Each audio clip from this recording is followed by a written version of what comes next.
नमस्कार। पिछली कक्षा में हमने कल्पित कार्य चैप्टर के कुछ बेसिक्स के बारे में पढ़ा था। आज हम उससे आगे बढ़ रहे हैं, जिसमें आज हम शुरू कर रहे हैं कि किसी दृढ़ पिंड के विभिन्न बिंदुओं पर क्रियाशील समतलीय बल निकाय के लिए कल्पित कार्य सिद्धांत। इसका स्टेटमेंट है, अनेक समतलीय बलों के क्रियाओं के अंतर्गत किसी दृढ़ पिंड के संतुलन के लिए आवश्यक एवं पर्याप्त प्रतिबंध यह है कि किसी लघु कल्पित विस्थापन में जो निकाय के ज्यामितीय प्रतिबंधों के साथ में अवरोधी है, बलों द्वारा किए गए कार्यों का कल्पित कार्यों का बीजीय योग शून्य है।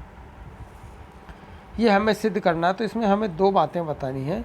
पहले, यदि हम मान लेते हैं कि अगर बलों जो है संतुलन में है, हमारे पास जो किसी निकाय पर लगाए गए बल जो है संतुलन में है, तो हमें बताना है कि कल्पित कार्यों का बीजीय योग शून्य है। और दूसरी कन्वर्स पार्ट जो हमें प्रतिलोम भाग बताना है, यदि हम ये मान लेते हैं कि जो है पिंड पर लगाए गए सभी बलों का जो है उनके द्वारा किए गए कार्यों का बीजीय योग शून्य है, तो हम ये बताएंगे कि बल जो लगाए गए हैं उस पिंड पर वो पिंड संतुलन की अवस्था में है। तो सबसे पहले हम मान लेते हैं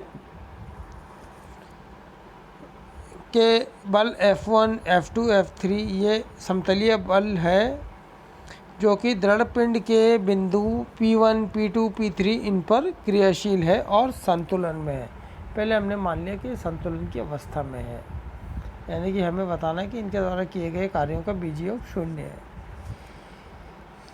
समतल में हमने बिंदु O स्थिर बिंदु मान लिया और हमने दो परपेंडिकुलर लाइंस OX और OY ली जो कि X अक्ष और Y अक्ष है, और इन बलों का जो है इस X अक्ष और Y अक्ष की दिशाओं में जो वियोजित भाग है, मतलब P1 बिंदु पर जो है बल F1 लग रहा है, उसका X अक्ष की दिशा में वियोजित भाग X1 है, Y अक्ष की दिशा में वियोजित भाग Y1 है। इसी प्रकार बल जो F2 है जो कि P2 बिंदु पर लग रहा है, उसका OX दिशा में वियोजित भाग X2 है, OY दिशा में वियोजित भाग Y2 है। इसी प्रकार अन्य जो बिंदु पर बल लग रहे हैं उनके वियोजित भाग भी हम बता सकते हैं। हम पिंड को एक लघु कल्पित विस्थापन देते हैं जो कि इस प्रकार देते हैं कि सबसे पहले तो हम उस पिंड को O के पारित जो है कोण डेल थीटा से घुमाते हैं और उसके बाद अक्षों के समांतर, यानी कि X अक्ष के समांतर डेल A दूरी और Y अक्ष के समांतर डेल B दूरी तक हम उसको गमन कराते हैं, मूव कराते हैं। अब ऐसा करने पर जो पहले बिंदु की स्थिति P1 थी, अब वो P1 डैश हो जाती है। मतलब हमने विस्थापन क्या क्या किए, डेल थीटा, डेल A और डेल B, ये प्रत्येक बिंदु के लिए अपरिवर्तित रहेंगे, हर एक बिंदु के लिए एक समान रहेंगे। मतलब यह है, तो P1 बिंदु के कार्तीय निर्देशांक अगर हम x1, y1 लेते हैं और ध्रुवीय निर्देशांक r थीटा है, तो हमारे पास x1 बराबर जो है हम देख सकते हैं r cos थीटा और y1 बराबर r sin थीटा, जहाँ पर कि ये जो ध्रुवांतर रेखा r है OP1 और जो कोणांक है P1 OX वो है थीटा। अब कल्पित विस्थापन के बाद अगर हम बिंदु की स्थिति P1 से P डैश हो जाती है यदि, तो उसके निर्देशांक x1 डैश और y1 डैश है, और उसके निर्देशांक हम इस तरह से बता सकते हैं कि x1 डैश जो है वो हमारे पास हो जाएगा कि OM1 प्लस Q1N1। यहाँ चित्र में हम देख सकते हैं x1 डैश जो है, चित्र से हम देख सकते हैं कि OM1 प्लस Q1N1 ये x1 डैश के बराबर होगा। चित्र से आसानी से हम बता सकते हैं। जो कि ओ एम वन हमारे पास होगा R cos theta plus del theta, और क्यू वन एन वन होगा डेल ए के बराबर। देखिए आप, ओ एम वन जो है R cos theta plus del theta हो रहा है। ओ एम वन हम देखते हैं तो देखिए आप, इस चित्र से हम बता सकते हैं यहाँ पर इस प्रकार क्यू वन एन वन जो है डेल ए चित्र में बताया गया है, डेल ए। इसे हम सिंप्लीफाई करते हैं, cos A plus B, cos A cos B minus sign A sine B. इससे हमने इसे एक्सपेंड कर दिया। अब चूंकि डेल जो थीटा है वो हमने विस्थापन किया, लघु विस्थापन किया, इसलिए कॉस डेल थीटा का मान 1 होगा और साइन डेल थीटा जो है वो डेल थीटा के बराबर होगा। मतलब R cos del theta and del theta R sine theta, ये हमारे पास ये वैल्यू आ जाएगी। और तो फाइनली x1 डैश जो हमारे पास आ गया वो क्या है, x1 minus y1 del theta plus del A, क्योंकि आर कॉस थीटा जो है वो x1 के बराबर है, हमने बताया भी पूर्व में। और आर साइन थीटा जो है वो y1 के बराबर, ये मान हमने यहाँ रख दिए, तो x1 डैश हमारे पास आ गया। इसी प्रकार हम y1 डैश निकालते हैं, जो कि चित्र के अनुसार देख सकते हैं। y1 डैश बराबर होगा p1 dash n1 plus q1 n1। देखते हैं हम चित्र में, y1 डैश बराबर y1 डैश जो है हमारे पास, जो कि p1 का y कोऑर्डिनेट है, p1 डैश का y कोऑर्डिनेट है, वो होगा हमारे पास q1 n1। देखिए आप, q1 n1 है हमारे पास यहाँ, plus p1 dash n1, p1 dash n1, ये दूरी और ये दूरी, ये हमारे पास y1 डैश के बराबर है। यहाँ से हम मान रख देते हैं p1 डैश n1 का, जो कि डेल बी है, और q1 n1 जो है हमारे पास r sine theta plus del theta है। इसे हम सिंप्लीफाई करते हैं, साइन ए प्लस बी का sine A cos B plus cos A sine B. इसे हम और सिंप्लीफाई करते हैं, del B plus R sine theta plus del theta R cos theta, क्योंकि जो है हमारे पास विस्थापन हमने लघु विस्थापन किया है, इसलिए cos del theta is equal to 1 and sine del theta is equal to del theta. इससे हमने मान निकाल दिया। तो y1 डैश जो हमारे पास आ गया वो आया है del B plus y1 plus x1 del theta, क्योंकि r साइन थीटा जो है y1 है और r कॉस थीटा जो है x1 है। ये हमने मान यहाँ रख दिए।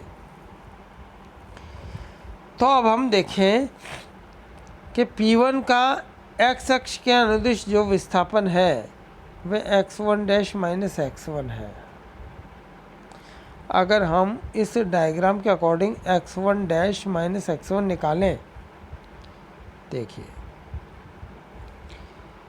x1 डैश जो है P1 डैश का x कोऑर्डिनेट है और x1 जो है वो P1 का x कोऑर्डिनेट है। तो x1 डैश माइनस x1 निकालें हम, तो वो हमारे पास इस P1 बिंदु का x अक्ष का अनुदिश विस्थापन आ जाता है। चित्र से स्पष्ट है, मतलब x1 डैश माइनस x1, जो कि क्या होगा, हम x1 डैश अभी हमने निकाला है, x1 हमें पता है, उसमें से हम ये घटा दें तो हमारे पास ये आ जाता है। इसी प्रकार P1 का y अक्ष के अनुदिश जो विस्थापन है वो y1 डैश माइनस y1 है, जो कि हमारे पास ये आ जाता है। तो चूँकि हमने पूर्व में पढ़ा है कि बल द्वारा किया गया कार्य जो है उसके वियोजित भागों द्वारा किए गए कार्यों के बीजीय योग के बराबर होता है। इसका मतलब P1 बिंदु पर जो बल F1 लग रहा है उसके द्वारा किया गया कार्य है, कल्पित कार्य जो है वो उसके वियोजित भाग, यानी कि x अक्ष की दिशा में उसके वियोजित भाग x1 है और y अक्ष की दिशा में उसका वियोजित भाग y1 है। इन दोनों x1 के द्वारा किया गया कार्य तथा y1 के द्वारा किए गए कार्य के योग के बराबर होगा। तो x1 द्वारा किया गया जो कार्य है वो क्या होगा, ये हमने इसके बेसिक्स जब हम पढ़े थे, जब हमने पढ़ा था x1 गुणा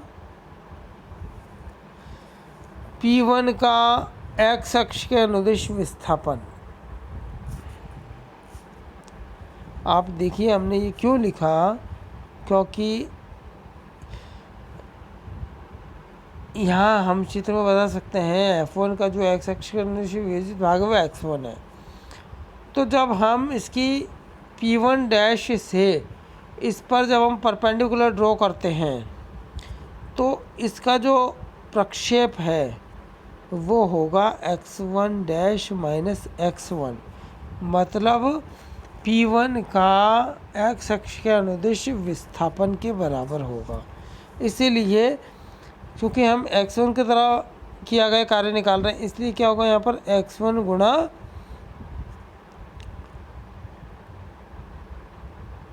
p1 का x अक्ष के अनुदिश विस्थापन प्लस y1 गुणा p1 का y अक्ष के अनुदिश विस्थापन, जो कि हमारे पास है x1 गुणा, ये हमने लिख दिया del A minus y1 del theta. इसी प्रकार y1 गुणा p1 का y अक्ष का अनुदिश विस्थापन भी लिख दिया हमने। इसे हम सिंप्लीफाई करते तो हमारे पास ये आ जाता है। तो ये तो हमने p1 बिंदु पर जब F1 बल क्रियाशील है उसके द्वारा किया गया कल्पित कार्य हमने निकाला है। इसी प्रकार अगर p2 बिंदु पर F2 बल क्रियाशील है, p3 बिंदु पर जो है F3 बल क्रियाशील है, इसी प्रकार अनेक बल क्रियाशील है, तो उनके द्वारा किए गए जो कल्पित कार्य है वो क्या क्या होंगे। F2 के द्वारा किया गया कल्पित कार्य इसी प्रकार से ये होगा, और F3 जो बल है उनके द्वारा किया गया कल्पित कार्य ये होगा। अब पिंड पर चूंकि क्रियाशील बलों के निकाय द्वारा संपादित कार्यों का बीजीय ये जो योग है वो हम निकालते हैं, तो इन सब का हम योग कर देंगे, जो कि हम F1 बल द्वारा किए गए कार्य प्लस F2 बल द्वारा किए गए कार्य, इन सब का हम योग करते हैं तो हमारे पास ये आता है। कॉमन पार्ट ले लेते हैं हम, यह आ जाएगा, जो कि हम सिंप्लीफाई करते तो हमारे पास del A summation x1 plus del B summation of y1 plus summation of x1 y1 minus y1 x1 गुणा डेल थीटा ये आता है। इसे हम समीकरण नंबर 1 से प्रदर्शित किया। अब चूंकि हमें बताया गया है कि बल संतुलन में है, संतुलन में इसका मतलब इन बलों का जो x अक्ष की दिशा में वियोजित भागों का योग जो कि समीशन ऑफ x1 है वो 0 होगा, पूर्व में हम पढ़ चुके हैं। y अक्ष की दिशा में वियोजित भागों का योग डेल y1 ये भी 0 होगा, और आघूर्ण जो है x1 y1 minus y1 x1 इसका समीशन वो भी 0 होगा। जब ये मान हम समीकरण नंबर इसमें 1 में रखते हैं तो हमारे पास बलों के निकाय द्वारा संपादित कार्यों का जो योग है बीजीय योग वो 0 आ जाता है। इसका मतलब प्रतिबंध आवश्यक है। अब हम देखते हैं सफिशिएंट कंडीशन, पर्याप्त शर्त, मतलब हम इसका कन्वर्स पार्ट प्रूव कर रहे हैं। अगर हम मान लेते हैं कि अगर किसी पिंड पर क्रियाशील समतलीय बल निकाय के लिए जो है लघु कल्पित विस्थापनों में कल्पित कार्यों का बीजीय योग अगर 0 है तो हमें यह सिद्ध करना है कि जो बल है पिंड जो है वो संतुलन की अवस्था में है। तो हमने मान लिया कि चूंकि लघु कल्पित विस्थापन में जो है बल निकाय द्वारा संपादित कार्यों का बीजीय योग 0 है, ये हम मानकर चलेंगे।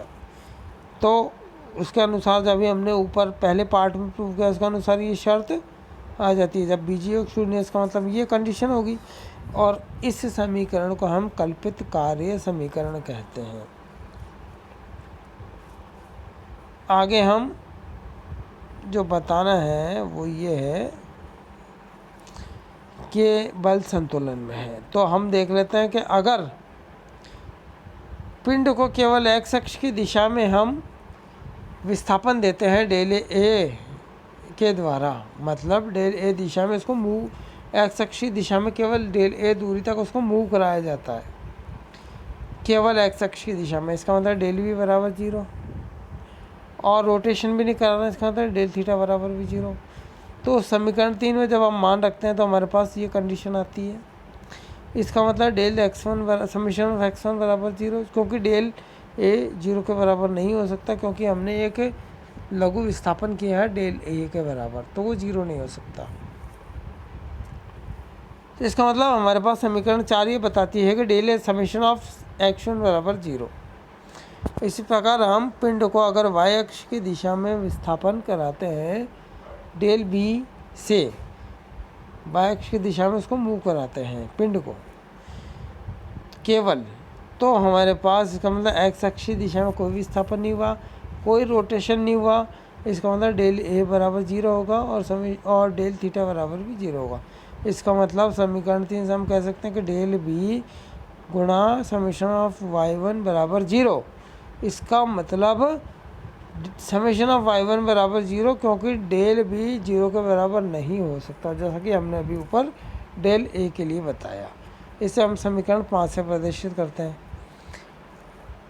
अब यदि हम न तो एक्स अक्ष की दिशा में पिंड को मूव करा रहे हैं न वाई अक्ष की दिशा में मूव करा रहे हैं, केवल हम उसको ओ के पारित सूक्ष्म कल्पित कोण यानी कि विस्थापन से हम उसको रोटेट करा रहे हैं, घुमा रहे हैं, तो हमारे पास इस अवस्था में डेल ए भी 0 होगा और डेल बी भी 0 होगा।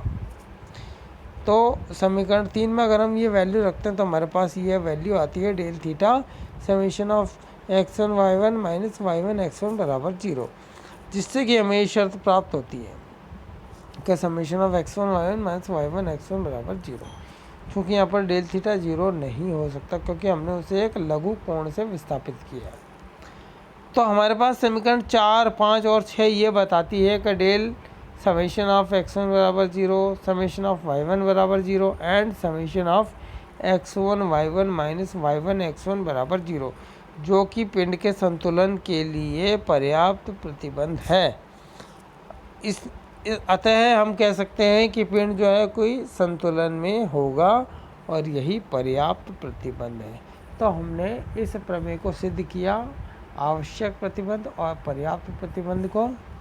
तो आज के लिए इतना ही, अगले भाग के लिए हम अगली कक्षा में पढ़ेंगे। धन्यवाद।